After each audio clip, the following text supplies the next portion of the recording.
Assalamu alaikum wa wa rahmatullahi rahmatullahi wa wa barakatuh. barakatuh. Malam Umar, Malamiruddin, ya ayyuka, lafiya lau? ya jama'a, ya Alhamdulillah. kuma aka ji da wannan abubuwa da suke Alhamdulillah, faruwa. lafiya Ya aka ji alhamdulillah. da wannan lamari na jamhuriyar Nijar da Kai kuma jama'a, Najeriya. wato jamhuriyar Nijar abin da yake faruwa gaskiya ya ɗauka hankalin al'ummar ƙasashen duniya, musamman a ƙasashen yamman nan irin su Amurka, Burtaniya, Rasha da makamantan waɗannan ƙasashe dangane da batun yadda aka yi juyin mulki soja ya karɓa daga hannun farar hula.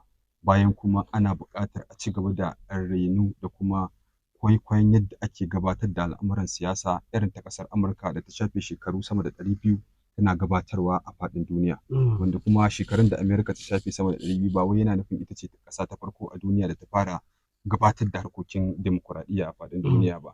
Amma dai ana buƙatar a ci gaba da renon harkokin dimokuraɗiyya domin al'umma su san cewar ana gwamnati domin su don kuma su amfana. Kuma ka ga wannan batun juyin mulkin kamar yadda ya ɗauki hankalin al'ummar duniya ko al'ummar ƙasashen duniya shine batun yadda ake ganin yaya za a yi a dawo da mulkin dimokuraɗiyya jamhuriyar Nijar. Kuma yaya za a yi a samar da ci gaban inganta tattalin arziki da yaɗuwar arziki a ƙasashen da ke makwabtaka da Nijar. Kamar irin su Najeriya Kamar kenan. irin su Najeriya, Kamaru, Mali, Burkina Faso, Cote d'Ivoire da makamantan waɗannan ƙasashe. Irin su Ghana su ma duk ka san ƙasashe ne waɗanda ake ganin cewar duk akwai alaƙa kyakkyawa tsakaninsu da ƙasar ko kuma in ce jamhuriyar Nijar. Wanda kuma sun samo asali ne tun daga lokutan tarihi. Gaskiya magabata dama sun faɗi irin yadda jamhuriyar Nijar ta samo asali musamman da ake ganin ma kusan kahateni suke tafiya da Najeriya tunda an fi alaƙanta Nijar da Najeriya. Najeriyar ma arewacin Najeriya, arewacin Najeriya ma arewa maso yammacin Najeriya ta shafa, arewa maso gabashin Najeriya ta shafa, arewa maso kudancin Najeriya jamhuriyar Nijar ta shafa. In baka manta ba kuma tarihi ya tabbatar kuma ana kan wannan tsarin batun harkar samar da shi kansa cikakken yadda aka samar da sunan jihar Niger. Jihar Niger ka san akwai kogin da ake kira River Niger. River Niger wasu kan ce an samo shi ne daga wato jihar Niger wasu kan ce an samo shi ne daga River Niger. Amma kuma yadda asalin abin ya nuna cewa an samo wannan suna ne na jihar Niger daga sunan da ya taso daga Nijar. Wannan ruwa da ya shiga tsakiya shi ne ya raba tsakanin Nijar da Niger. Shi kuma wannan ruwan ya kasance sunansa River Niger. In ka duba ko a sunana za ka ga cewar Najeriya da Niger bambancin wasu haruffa ne kaɗai na cikin sunayen. Ɗan kaɗan kuma ba masu masu yawa masu yawa ba. Kuma sai aka ƙara sa ta a cikin Niger amma a faɗe ake bambantawa. To kaga kenan tun akan sunayen ma akwai alamun dangantaka.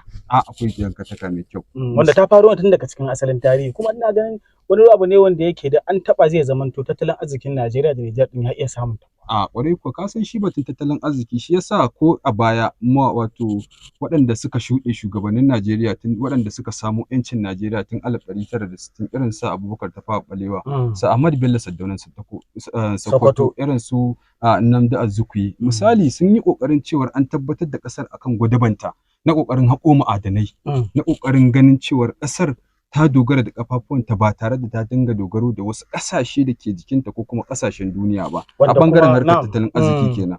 Kaga inganta harkokin sarrafa ma'adanan da muke da su, a kuma inganta harkokin samar da kuɗin shiga na cikin gida Najeriya, a kuma inganta harkokin samar da zaman lafiya ingantacce a cikin Najeriya da kuma maƙotan da ke jikin Najeriya. Wanda kuma kaga musamman in ka dubi wannan batu na batun mulkin soji a da ya shiga Nijar. Batu ne kaga da za a ce zai iya kawo na ƙasa fa a ƙasar ta. Duba da yadda suke da alaƙa tun. Akwai alaƙa. Inda ai kaga ko a nan tarihi ya tabbatar da cewa akwai unguwanni wanda suke a cikin birnin Kano irin su Madabu an samu asalin sunan ne daga wani mutum da ya zo daga jamhuriyar Nijar. Wanda kuma kaga in aka dinga ɗebo irin waɗannan abubuwa za a tabbatar da cewar tsakanin fa Kano ko kuma Najeriya da Nijar alaƙa ce mai kyau wanda in ka ce za ka yaƙi jamhuriyar Nijar tamkar za ka yi faɗa ne da arewacin Najeriya. Kuma dai sai ya zama to wani abu ne wanda yake koyaya in ka taɓa Nijar kamar ka taɓa Najeriya ne. Saboda alaƙoƙin da suke tattare da su musamman harkar tattalin arziki da aka yi magana a kai. Da kuma abun da ya shafi tarihi. Ai ka san ko abin da za mu ci za su ci duk kusan iri ɗaya ne. Sosai. In za ka sha madara za su sha madara. Irin wadda ka sa irin ta shi ma. In za ka sha fura ma za su sha fura. Kuma hasali ma yanda za ka je ka siyo kaya a jamhuriyar Nijar za ka je ka siyo su kuma ka kawo su cikin kai ƙarshe ma dai a takaice yanda zaka ci kasuwa a Kano haka zaka je ka ci kasuwa a Nijar.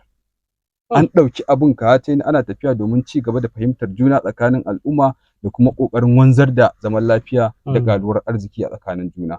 Wanda kuma kaga ya kamata a ce su kansu shugabanni domin su dinga fahimtar cewar akwai wata kyakkyawar alaƙa. Kaga ba za mu ce za a yabawa ba za a ƙi yabawa gwamnatin tarayyar Najeriya ko kuma in ce majalisar dattawan Najeriya ba. Sun riga akwai wani dogon nazari me ba mamaki da suka yi wanda yake nuna cewar tsakanin jamhuriyar Nijar da Najeriya akwai alaƙa domin an gabatar mata da ƙudurin ya kamata wato za a je a girke dakarun soji na ƙungiyar ECOWAS. Sun nuna cewar wannan al'amari ba mamaki sun duba cewar wannan al'amari in an kawo akwai wasu abubuwa da za su iya biyo baya, abin da ya shafi harkar tattalin arziki na kasu kenan, abin da ya shafi harkokin lafiya, abin da ya shafi asarar rayuka, abin da ya shafi asarar dukiyoyi da makamantan waɗannan abubuwa. Shi yasa ake kiranta majalisar dattawa. Ba tare fa da wani talaka ya ce musu ku ce kaza ba, su sun fahimci abin da ya kamata su yi. Wanda kuma kaga ya kamata a ce dukkanin shugaba ya yi ko kuma waɗanda suke wakiltar al'umma don kar al'umma su dinga ganin cewa tamkar sun tura wakilci ne ana ɗumama musu kujera.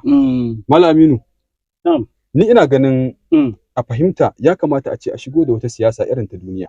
Wannan haka yake. Bai kamata a ce a ba jamhuriyar Nijar wa'adi na tsawon makonni ba, tamkar umarni sai ka ce ba ƙasar da ke cin gashin kanta ba. Kuma kowace ƙasa tana cin gashin kanta. Kuma ya kamata a ce an shigo da tsari kamar a ce an ba su umarni ko kuma an shawarce su cewar su sa wani lokaci da za su fitar da ranar da za a yi cikakken zaɓe na dimokuraɗiyya. Kamar yadda kowace ƙasa take da damar ta tafi da ƙasar ta yadda 'yan ƙasar ta suke da buƙata. Kuma hakan shine zai ƙara kawo ci gaba da fahimtar juna tsakanin al'ummar Najeriya da Nijar da kuma al'ummar su kansu Nijar su fahimci cewar tabbas idan duniya yana kansu. Da wannan muke ganin cewa mahukunta ya kamata su yi duba tsanaki akan abubuwan da suke faruwa domin alaƙoƙin su ci gaba da faruwa domin 'yan ƙasar gaba ɗaya kowanne yana mora kuma yana amfana. Kuma hakan ce take tabbatar da cewa tsakanin Najeriya da Nijar dangantakar mu daidai.